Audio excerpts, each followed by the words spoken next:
Welcome. Today we are looking at a company that literally builds islands of industry on the water. Uh-huh. We're talking about Hatsan Shipyard, or technically, Hatsan Kimi Inshabakum Onaram Tenisnagliatsani Vetikaret Eish. Quite a mouthful. It is. But this is a heavy hitter in the Turkish industrial scene and, notably the first shipyard to ever ring the bell and go public on Borsa Istanbul. It is a heavy hitter, absolutely. But if you have the 2025 annual report in front of you, like we do, you might argue it took a heavy hit this year as well. That is putting it mildly. Yeah. We're looking at a pretty dramatic storyline here. In 2024, they were the darlings of the sector, posting massive profits. Right. Fast forward to the report for the fiscal year ending December 31st, 2025, and the ink has turned red. We're seeing a hard shift from profit to loss. So the mission for today is pretty clear. Is this ship sinking, or is it just in dry dock for a massive upgrade? That is the perfect framing. Our job today is to strip away the accounting jargon from the audit by AKC Bamsa's Denetim and the board activity report. We need to figure out if this loss is a distress signal or if it's a calculated investment in future capacity. Let's first get to know the company a little, because unless you're deep in the maritime shipping business, you might not know what Hatsan actually does. It's not just about, welding metal plates together. Right. So Hatsan was founded back in 2008. Their headquarters are listed in Florya, Istanbul, specifically Bakırköy, but don't let that fool you. That's just the office. Okay. The real magic, the sparks and the steel, happens at their shipyard in the Altınova district of Yalova. If you know Turkish industry, you know Altınova is the beating heart of the country's shipbuilding zone. And when we say shipyard, I think people imagine guys building fishing trawlers or maybe luxury yachts. But Hatsan is operating on a different scale. A completely different scale. Their facility covers over 100,000 square meters. They do new ship construction, sure, but a huge part of their business, and this is a key differentiator that investors need to understand, is maintenance, repair, and conversion. They are famous for building and operating floating docks. Floating docks. Exactly. Think of them as massive submersible platforms. In fact, they have a massive asset they call the HOILK. It's a floating dock with a 25,000 metric ton lifting capacity. Wow. It can lift massive Panamax-sized vessels right out of the water so they can be worked on dry. That is a rare capability. That is immense. Now, usually when we look at industrial conglomerates of this size, we have to wade through a mess of subsidiaries and cross-ownerships. Is that the case here? Surprisingly, no. It's refreshing. The report explicitly states they have no direct or indirect subsidiaries subject to consolidation. Oh, that's clean. It's a lean, centralized operation. Even the workforce is relatively tight. They went from 318 employees in 2024 to 333 by the end of 2025. Okay, so it's not a bloated bureaucracy. But let's talk about who is steering the ship. We always check the ownership structure to see if incentives are aligned. Who owns Hatsan? It's very much a family-controlled business. The controlling shareholder is Pikar Group İnşaat Aks, which owns roughly 79.80% of the company. There. The rest, about 20%, is the public float. That's the slice available to retail investors on the stock market. High insider ownership usually means they're playing the long game, which is good. But let's look at the board of directors. Who's actually making the decisions? It's a family affair at the top. You have the Pepe family holding the key seats.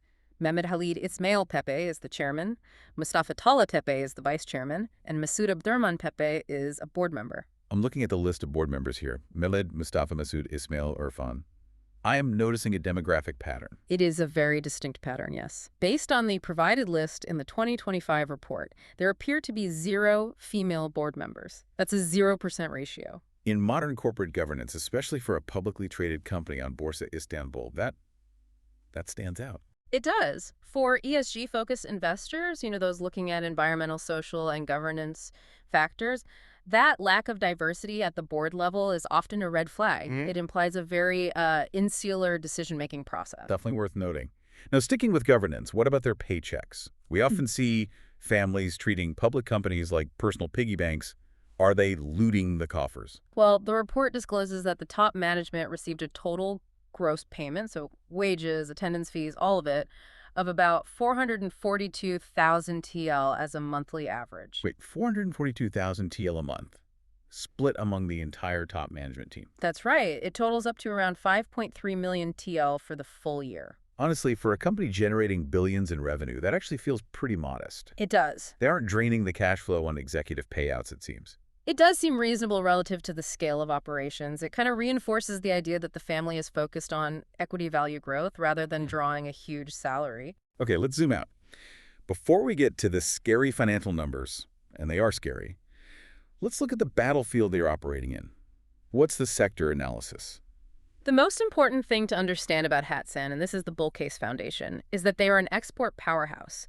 The report shows that 96% of their revenue comes from foreign sales. 96%. Yes. So they are essentially immune to the Turkish domestic economy. Not immune, but highly insulated. It acts as a natural hedge. When the Turkish lira fluctuates or weakens, their income is largely in euros or dollars. That's a huge advantage. It's a massive strength. They operate in a fierce global market, but they have carved out a specific niche in building those floating docks we mentioned. In 2024 and 2025, they delivered docks to Estonia and France. They aren't just competing locally, they are selling infrastructure to Europe. So if we were to do a quick SWOT analysis, strengths, weaknesses, opportunities, threats, how does it look? Well, strengths. High export ratio, so they earn hard currency. Specialized capability with those floating docks. And they just completed a massive investment, which is the crux of our story today. Right. Weaknesses. 2025 was a loss-making year, which we can't ignore. And they're sensitive to global shipping cycles. If global trade slows, ships don't need as much repair. Opportunities. The biggest opportunity is the new toy they just built. They finished a new 19,000-ton floating dock in November 2025. That expands their capacity to repair more ships. And repair and maintenance is generally higher margin work than building new ships from scratch. Okay, that's key. And the threats, is it just the economy? No, there's a specific regulatory cloud hanging over them. The competition board, the Rekabet Kurulu, launched an investigation against 33 companies in the sector, including Hatsan, regarding potential competition law violations. That is never good news. Investigations can lead to fines, or at the very least, legal distractions. Exactly. It's a lingering risk that investors have to keep an eye on. It's listed right there in the footnotes. Okay, let's unpack this. Now we can move on to our analysis. This is where the rubber meets the road. And I have to warn everyone, there is a lot of red here. But we also need to remember these figures are using inflation accounting or TMS 29. Can you briefly explain why that matters before we shout the numbers? Sure. TMS 29 adjusts the financial statements for the purchasing power of money because Turkey has had high inflation. Comparing a lira from January to a lira from December isn't fair. This accounting method tries to flatten that out. It can sometimes make profits look smaller or losses look bigger than they would under historic accounting, but it gives a more real picture of value. Got it. So let's look at the top line, revenue. In 2025, Hatsan brought in 4.73 billion TL. Which sounds like a lot of money. It is a substantial amount, but it's actually a decrease. In 2024, they did 4.96 billion TL. So we're seeing a slight cooling in sales, not a disaster, but a dip. But the gross profit, that's where the pain started, right? That is where the squeeze happened. Gross profit fell from 1.1 billion TL in 2024 down to 560 million TL in 2025. That's basically a 50% drop. Ouch. So sales dropped a little, but profit dropped by half. That means their costs didn't drop with the sales. Exactly. The cost of sales remained high, eating right into their margins. When you sell less but your overhead and production costs stay sticky, your margin gets crushed. And it gets worse from there. Oh yeah, you go down to operational profit or EBITDA. That fell from 826 million TL to just 234.5 million TL. That is a collapse in operational efficiency. And then we hit the bottom line, the headline number that probably gave investors a heart attack when the notification popped up on their phones. The net profit. In 2024, they were celebrating a massive profit of 832.4 million TL. Huge. In 2025, they posted a net loss of 191.3 million TL. That is a huge swing. From plus 800 million to minus 190 million. That's a billion lira swing in the wrong direction. Why? Was it just a sales drop? It wasn't just sales. It was a perfect storm of three things. First, the lower margins we mentioned. Second, inflation accounting adjustments hit the books hard this year, specifically how monetary losses are calculated. And third, financing expenses. So every share basically lost nearly a lira in value on paper because the EPS, the earnings per share. Yeah, that went negative. It went from a positive figure last year to 0.86 TL per share this year.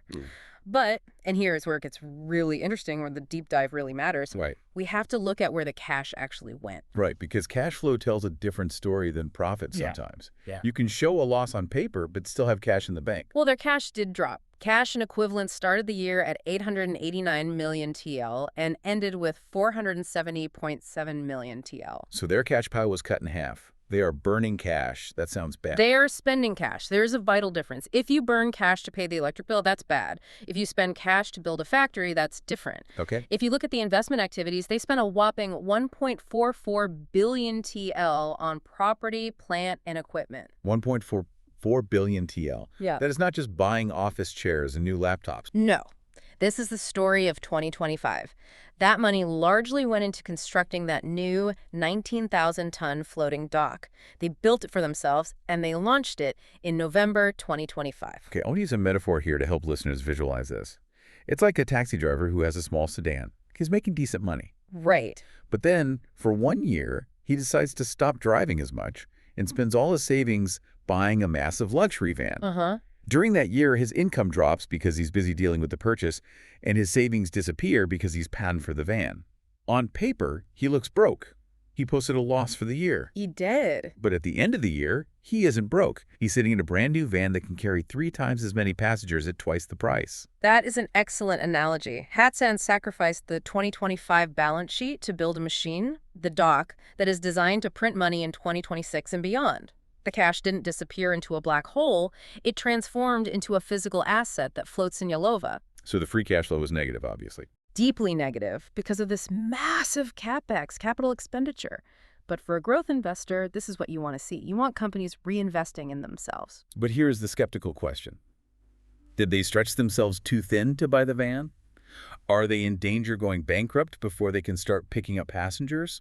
How's the debt situation? They are actually very safe structurally. Their short-term borrowings from banks are tiny, around 319,000 TL. Just nothing. That's negligible for a company this size. They do have long-term liabilities and a net debt position of about 1.45 billion TL because they use their cash. But look at the equity. The shareholders' equity. It stands at 5.80 billion TL.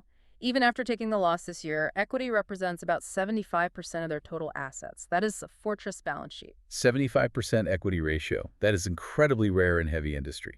Usually, shipyards and construction companies are swimming in debt, leveraged to the hilt. Exactly. This is a very conservative financial structure. They funded a lot of this growth with their own equity and previous profits, not by borrowing from banks at 50% interest rates. That's reassuring. So even if 2026 starts slow, the bank isn't going to come knock on the door and repossess the shipyard. Highly unlikely. And if you look at their current ratio of current assets versus short-term liabilities, they can easily pay their bills. The balance sheet remains healthy, even if the profit and loss statement looks ugly this year. But the credit rating agencies noticed the slip, didn't they? They did. JCR Eurasia revised their short-term rating down a notch, from J1 to J2. They kept the outlook stable, but the downgrade acknowledges the tighter liquidity and the operational loss. Because it's a slap on the wrist. It's basically them saying, we see you spend a lot of money and your cash buffer is smaller, so be careful. Fair enough. So what does this all mean for the future? What is management telling us? Their strategy is clear. Pivot to the new dock. As we said, ship repair and maintenance usually carry higher profit margins than building a ship from scratch. Now that the 19,000-ton dock is ready, they want to fill it with ships needing repair. That should, in theory, boost both revenue and margins in 2026. But because of the loss and the spending, they made a tough call on dividends. Yes. The board decided not to distribute dividends for the 2024 period, a decision made in May 2025. They explicitly said they needed to prioritize cash for these investments. Which, going back to our taxi driver analogy, makes sense. You can't buy the new van and pay for a luxury holiday at the same time. Exactly. It's about delayed gratification. Yeah. Also, we should check the footnotes for critical disclosures. We mentioned the investigation, but there are also incentives. Hatsan utilizes significant investment incentives, tax cuts, Social Security premium support. Right. This helps cushion the blow of these heavy investments. The government essentially wants them to build this capacity so they get tax breaks for doing it. And the auditor. Yeah. Did they sign off on this mess? Sometimes a loss hides accounting tricks. The auditor, AKC, gave a positive, unqualified opinion. That means they believe the books are accurate, they aren't hiding anything. The loss is a real loss, but the assets are real assets. So let's wrap this up. We have covered a lot of ground. To summarize the narrative, 2025 was a building year in the most literal sense. Right. Revenue dipped slightly, margins got squeezed hard, and they spent a fortune 1.44 billion TL building a new floating dock. That combination pushed them into a net loss of 191.3 million TL. But they finished the year with the asset completed. They have a strong balance sheet with massive equity and very low bank loans. So if you are looking at this from an investor's perspective, you have two very distinct ways to view it. The bear case is obvious. The company lost money, their cash reserves were cut in half, margins collapsed, and there's a government investigation into competition practices hanging over their head. That's scary. It is scary. If the global shipping market tanks, they have a shiny new dock and no customers. But the bull case is pretty compelling too. You have a company trading at a discount because of the loss. They have almost no bank debt. And they just upgraded their factory, essentially buying a money printing machine for foreign currency right in time for 2026. Right. If they fill that dock, the profitability could snap back incredibly fast. It really comes down to execution. Can they fill that new dock with customers? If they can, 2025 will look like a smart strategic pivot. If they can't, then that loss becomes a much bigger problem.